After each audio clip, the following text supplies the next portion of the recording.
The United Action Front of Civil Society has given a 7-day ultimatum to President Bola Ahmed Tinubu to apologize to Nigerians and resign over the expose of the alleged forgery and perjury of his academic records from the Chicago State University, CSU. The group described the situation as outrageous and embarrassing to all Nigerians. Speaking via a statement on Friday, the spokesperson of the group, Hamisu Santorakwi, demanded an apology from the president and all the APC members, while also calling for President Bola Ahmed Tinubu's immediate resignation. The group argued that the revelation from the Chicago State University has confirmed the long-standing speculation surrounding the identity of the president.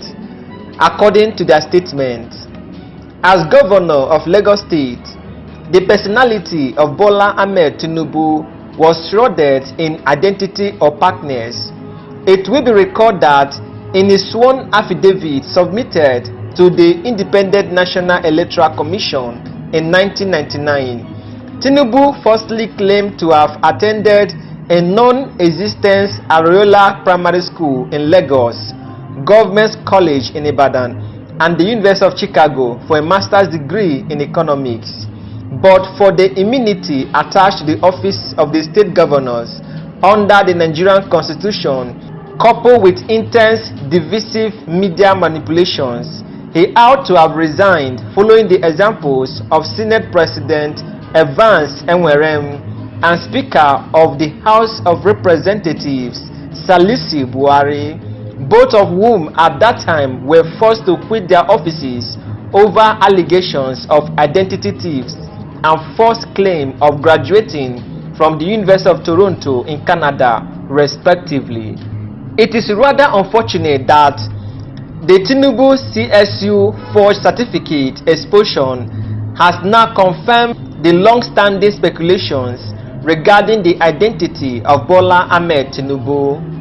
As revealed and deposed by Chicago State University, that Bola Ahmed Tinubu falsely claimed to have attended Government College in Ibadan and also forged the CSU diploma certificate he presented to INEC for the 2023 presidential elections. The leadership of United Action Front of Civil Society consider it a brazen criminality for President Tinubu to have forged the certificate supposedly awarded by a foreign academic institution, and by so doing knowingly committed perjury under the law by submitting forged documents to INEC, which include a declaration of forced age. President Bola Ahmed Tinubu flagrantly violated Chapter 6, Part 1, Section 137, Subsection J of the Constitution of the Federal Republic of Nigeria. Speaking further, the group ordered that if Tinubu refused to heed their warning, the National Assembly must immediately begin the impeachment process against him. It added, if within the next 7 days, Tinubu does not apologize to all Nigerians and refuse to resign as President of Nigeria for the shame and disgrace he brought upon the country, the United Action Front of Civil Society demands that the National Assembly should demonstrate courage in protecting the image of the country.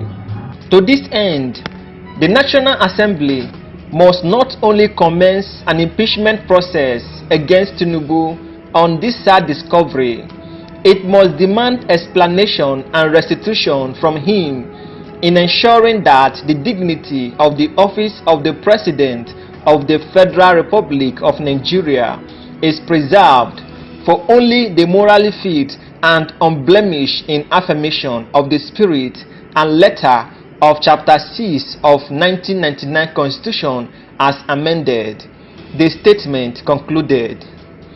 However, global human rights organization Amnesty International has called out the federal government of Nigeria for issuing a warning to Arise Television for allegedly using derogatory remarks on its station. According to report from our reliable source on Friday, the federal government, through the National Broadcasting Corporation (NBC), issued a final warning to Arise Television over the use of derogatory remarks on its station. The warning was contained in a letter titled "Preponderance of Derogatory and Incendiary Remarks, Final Warning" by NBC Director General Dr.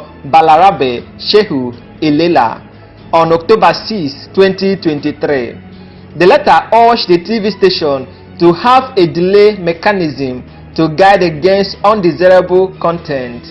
The letter, which was addressed to the Chief Executive Officer of Arise Global Media Limited, also urged the TV station to keep to its responsibility of keeping its guests in check.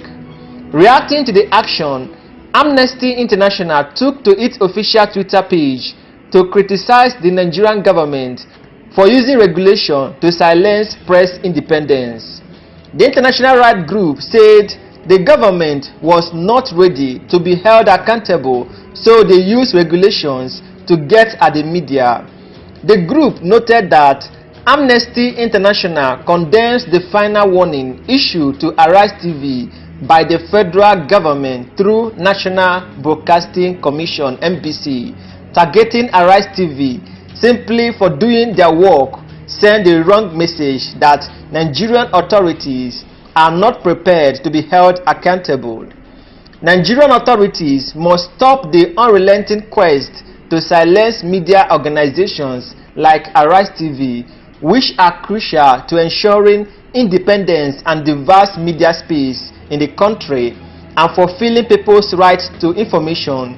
Using regulation as a way to silence independent journalism is completely unacceptable. The media in Nigeria should be free to exercise their right to freedom of expression as protected by international law, the statement concluded.